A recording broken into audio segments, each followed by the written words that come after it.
Real 96.3, the Wick's new number one for hip hop and R&B. Your boy Cali Cole tapped in, and I don't know if y'all were tapped in with the talent show, the talent contest that we had at Ahmaud Arbery Park. But here's our winner, my guy Moon. How you doing, man? I'm doing good, man. How are you, man? Man, I'm excited, man. First of all, I'm loving the energy, bro. And let me tell you, from just out the gate when we were out there doing our thing in the park, like, you have a unique style. And the music was just, it was like heartfelt. Like everything that you said felt like you meant it, and you like to perform. So I'm just excited to have you in the studio, man. And I just want the people to know more about you and what you're bringing to the game. So like my first thing is, man, where you from? I know you're not originally from Brunswick. Where are you from? Well, for certain purposes, I will say Atlanta. For sure. Yeah, I've growing up with a lot of people in my life. Fun fact about me, I'm adopted. I have 3 moms, I like to say. My biological, the one I live with, and the one I had in Conyers. And that's a blessing to be able to say that, it really that's is. a blessing. That's love. 3 black moms, they gonna be on you. They gonna make sure you do right. I'll tell you that much, man. Every time. Oh yeah. Cause if you lie to one black mama, they gonna want the other black mama. And they having conversations. They got a whole network. They got a whole network. So, just growing up, I'm gonna be real. When starting out at an early age, I didn't know that I wanted to be a musician. Oh wow. I kind of I knew I had this thing for music, but I didn't really feel like I could do it because I was always a timid, shy kid. Growing up, my mom used to tell me, you should be a lawyer because you argue so much. You argue back so much. So that was like me. That was my original course. I said, okay, bet we're gonna be a lawyer. But I remember like listening in the car to 96.1 or Star 94, Yes, and sir. like I would hear certain songs and I'd be like, what if we cut the song off at this part and mash it up with that? I would just have these thoughts in my head. So around my 8th grade year of middle school, I think I saw one of my friends, middle school friends, Michael, rapping, and I was like, you know what? I think I could do that too. But what really gave me the push was my late best friend, Ezekiel.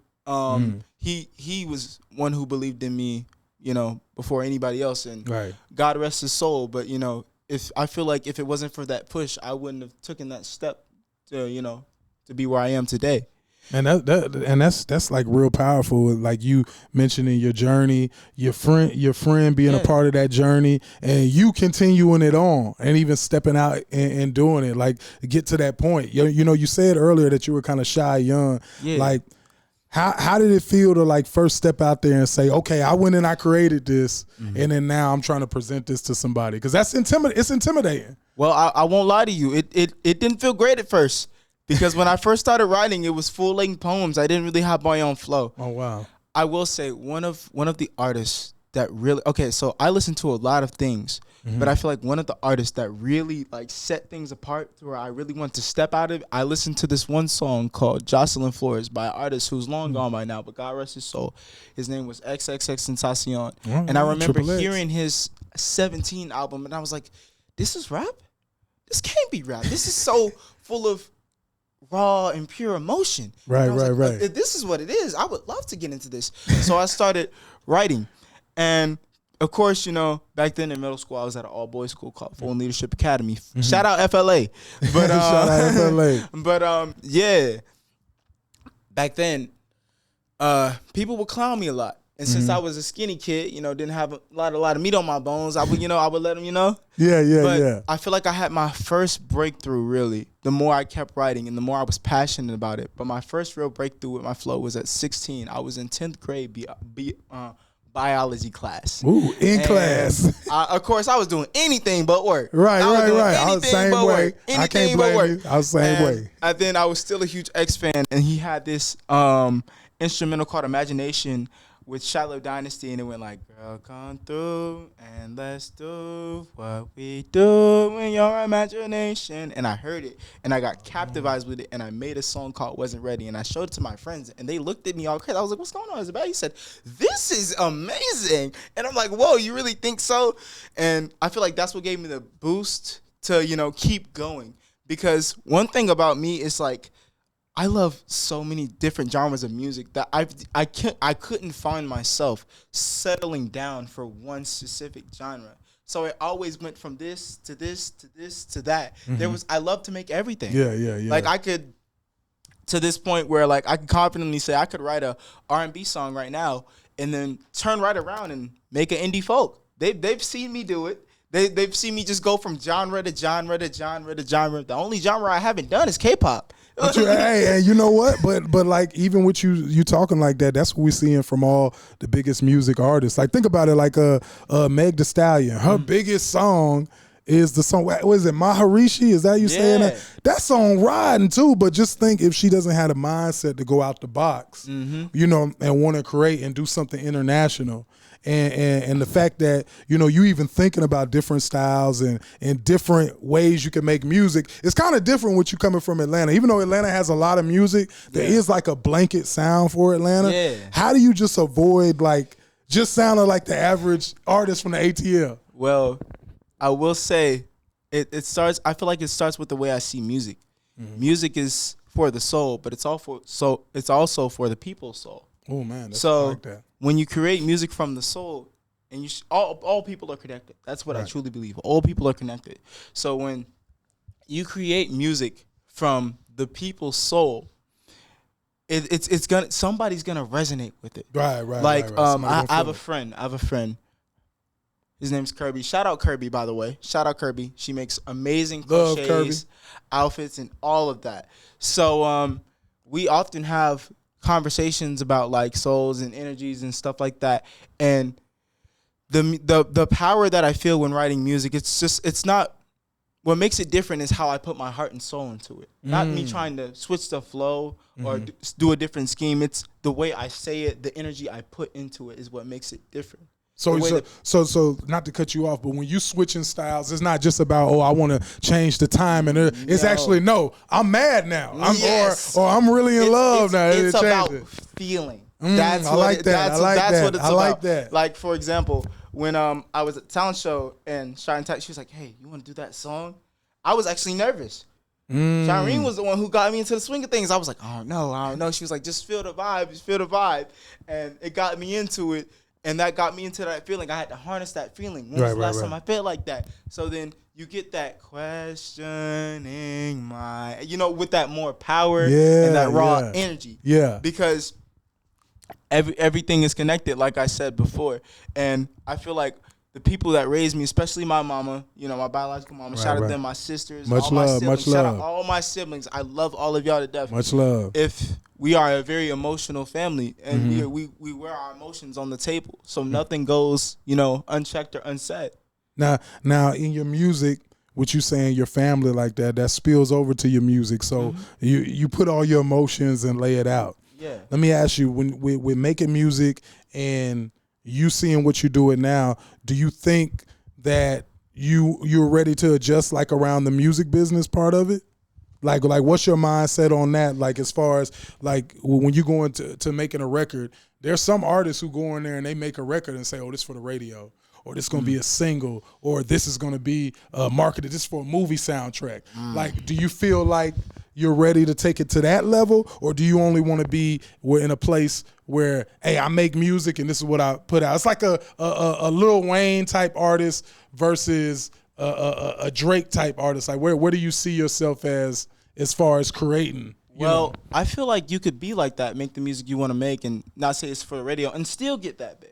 Yeah, no, definitely. I feel like you could do that. Definitely. But I will say there are certain songs where it'd be like, this would go well in a movie, or like, or like some things like I'll have certain scenarios for songs. That's how I do it. That's unique. Like, so if I'm writing a song, like one of the most recent songs that I wrote was called Clouds, and I had wrote it to this really unique beat, and it was talking about like the upcoming situation of this, and I was like giving thanks and telling myself that I wouldn't turn back on who I would become. I feel like it's a sense of realism. So I feel like if I release a track that's jazzy, that could be good enough to go on a movie or a radio, but that depends on how the public feels about it. Definitely, definitely. Whether it goes is not my concern, because all I'm knowing is that I expressed my music from my heart. And That's real. at the end of the day, real. that's all I can ask for. And if at the end of the day, it has changed somebody's perspective on something, which it has for a lot of people. They tell me, "Hey, look,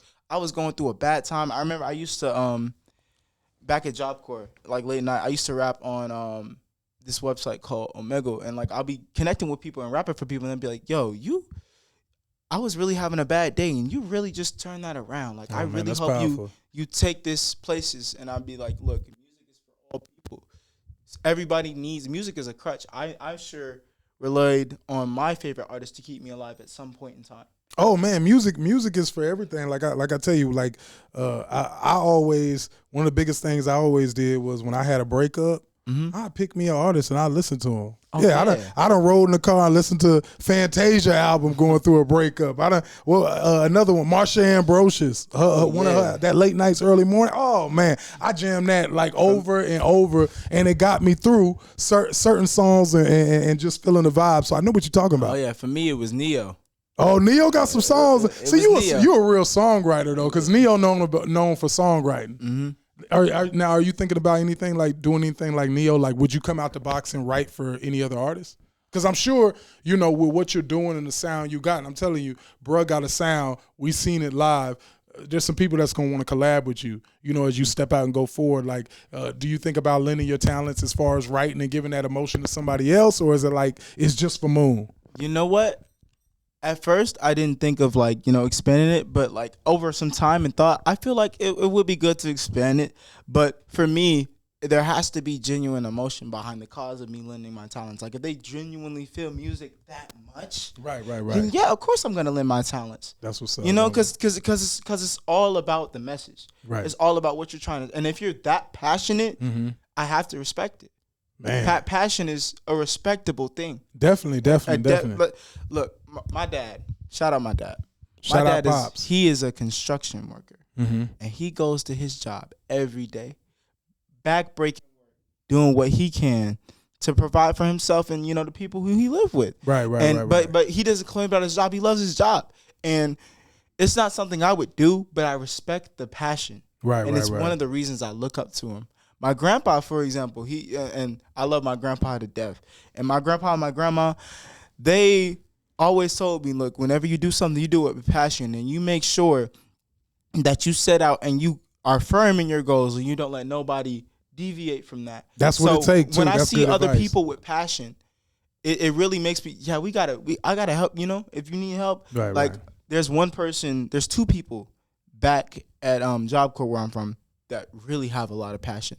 It's this guy named Carter and this guy named Sean. He goes by I Wonder on all platforms. Shout out Sean. Oh man, Shout out I both Wonder, of them Sean. are geniuses in their own right. Extreme geniuses. And before coming there, I had never met anybody who could really match that level of energy that I had brought. So you felt like a mirror, like it was mirrored when y'all got okay. Especially in Sean's case. Yeah. Especially in Sean's case. He had actually a week before coming here, he had dropped a song called Only Two Eyes, and it is insane. It is insane. And it sounds like y'all got some major production and creation going on over there, man. That's like a good vibe, like a good melting pot. When a good vibe is there, it's spontaneous. And it's good and it's fresh and it's there. Man. And so you know what? I definitely gotta have you come back. Because this is the thing. We gonna continue to push behind Moon, and we coming back with a video. That's like one of the biggest things. But I do want people to get tapped in with you right now. You got any music out online right now? Currently, not right now. Haven't really. You good? Haven't really had the time to get set up with any platforms, because some of them like distribution costs money. Right. For that. So but I have had a lot of support. I will say before, if we end it, I want to give a shout out to just a few more people. Definitely, go ahead. This is about you. You won a competition, bro. Let's go. I want to shout out my boy Jamaica, Jay, and everybody else. Everybody that I am friends with back at Job Corps, you know who you are. I'm shouting you out. That's love. I love y'all to death. Shout out Bryman. Look, I know we're estranged right now, but I will always love you no matter where you are in the world. It's real. Who else? Who else? Who else? Shout out Friday. Shout out Terrell. Shout out all the people who have ever supported me. Trendy. Like, I love y'all to death, because if it wasn't for y'all, I would not be here. If it wasn't for y'all pushing me to keep going and having my back as friends, I wouldn't be here. And that's community. That's love. That's unconditional love. And I will be forever grateful for every single one of y'all. Kayla, Kenneth, Kelsey, love all of y'all. And, of course, all my fam, of course. Man, Moon, you got a beautiful spirit, man. I really love the energy. I appreciate that, man. And I want to tell you, man, no matter what you want to do, I want to support you, man. We want to support you over here at Real 96, man, and VIP Promotions. We just looking forward to seeing more of that energy that you brought to the contest. Mm-hmm. And so whatever you need from us, man, we got you. Let the people know. Give them your handle. Give them your how they can get a hold of you on social media. You can get a hold of me on social media at Blue Moon Lotus. That's Blue Moon Lotus, .s, to .s. On Instagram. That's the only real platform I have right now. Time out. People already know how you coming. When you saying your handle is Blue Moon Lotus, they already know. They already know how you coming, man. Yeah. I'm telling you. Yeah. So that's Blue Moon. That's the only platform I have currently right now. Blue Moon Lotus .s on Instagram. Oh, and one more shout out. Mm-hmm. Shout out Jaden. I love you. I love her. I love her to death. Yeah. Yeah. So even with that, any plans on you before we even go? You got your social media handle out. Is there any plans for to drop a project or just a single, or do you want to wait and get together with somebody and put it together, or you already got your plans? There's something that I've been wanting to work on for the long time. Okay. So I've already have an idea of what I want for an album, but I feel like before that, I want to do an EP. I want to title it Sticky Notes. Oh, man, because back when I was at home, I used to, when I suffered from Great Depression, still have that to this day. Mm-hmm. There is, I would write sticky notes about my day and I would post them all over the wall. And I remember in the middle of that, I would write, "Are you satisfied?" And I would never answer that question until the day I'm truly satisfied with myself and my soul. Man. And writing that, it's like it took a long time, and I give credit to God, because if God hadn't opened my eyes, I would not. That's real. I wouldn't have seen all the love around me. It is that's crazy real. that all the love that's around you when you're able to open your eyes and see it. Yeah, because a lot of times you thinking, oh, ain't nobody did this and nobody did this for me, but you don't see the person that's helping you over here, or the person that's bringing you this. Just the little stuff we take for granted, but that's where the real love is. Right? I actually have a song called "Blind to Love," and one of the songs is one of the parts goes, "Lord, I don't know the way. My will begins to break.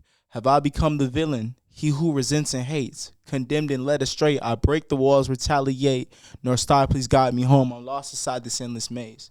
And this is like asking me, bars. And then there's another part that I'm gonna say for my grandma specifically, because she liked this part. There's a part where it says, "My final curtain call, met with the devil face to face, offered his lies and promised comfort for a worthy trade. All of my peace and half my life, a price I would have paid if I had shook the serpent's hand and got burned by the flames." Woo. And listen. This is the thing. I ain't even finna let you give him no more. You not finna give him no more. That was it. Hey, don't give him no more. Hey, what we gonna do is we gonna 100% and continue to push behind you. VIP Promotions, I appreciate Job Corps on deck, bringing you here, and we just want to support you, man. We love the zeal and the energy, what you brought to the contest, and also it wasn't just you. You also did a collab song as well, right? You did a collab song as well. I could not have done. I'm gonna take some time to shed light on Shireen. I am so grateful for you more than you'll ever know, because I would not have done this without you. This was a team effort. It wasn't just about me. That's why I was like, I had to make sure you was coming, because I was like, as a man, I wasn't gonna feel right if it was just me. As a man, I wasn't gonna feel right if I was just here. And I know this was a team effort. We both deserve the spotlight, not just me. Oh man, that's real right there. Well, hey, right there, y'all have got your glimpse at Moon, and I'm telling you, it's just the first. When you start hearing this music, I'm telling you, you're gonna be blessed. Just hey man, you just blessed me even with those few words and the insight. Yeah. Like I love the music vibe and the vibe you bring it, but just man, I just love your spirit, man. You good people, and man, we just want to support you at Real man. 96. So hey, we're gonna keep it going. We will have another contest, but before that, we're gonna get this Moon promotion out. Yeah. And major shout out to VIP, and I'm just happy to have you here, man. We're gonna continue to work on this Moon project, man, and support you, bro. Hey, thank all of y'all for tuning in, man. If I can leave y'all with anything, I will say that the moon reflects the truth. And when the moonlight shines on you and you bask in it, you make your own moonlight. So if that moonlight fills you up with glory, you create your own moonlight to shine it on someone else. That's all I got to say. 1, 2, 3, we viral. Shout out to everybody back at Job Corps. And lots of love to all of y'all. Hey, you already know. Real 96.3 VIP promotion. Shout out to Job Corps. And yeah, we're going to continue to get out in the community and find this talent. Let's go. Yeah.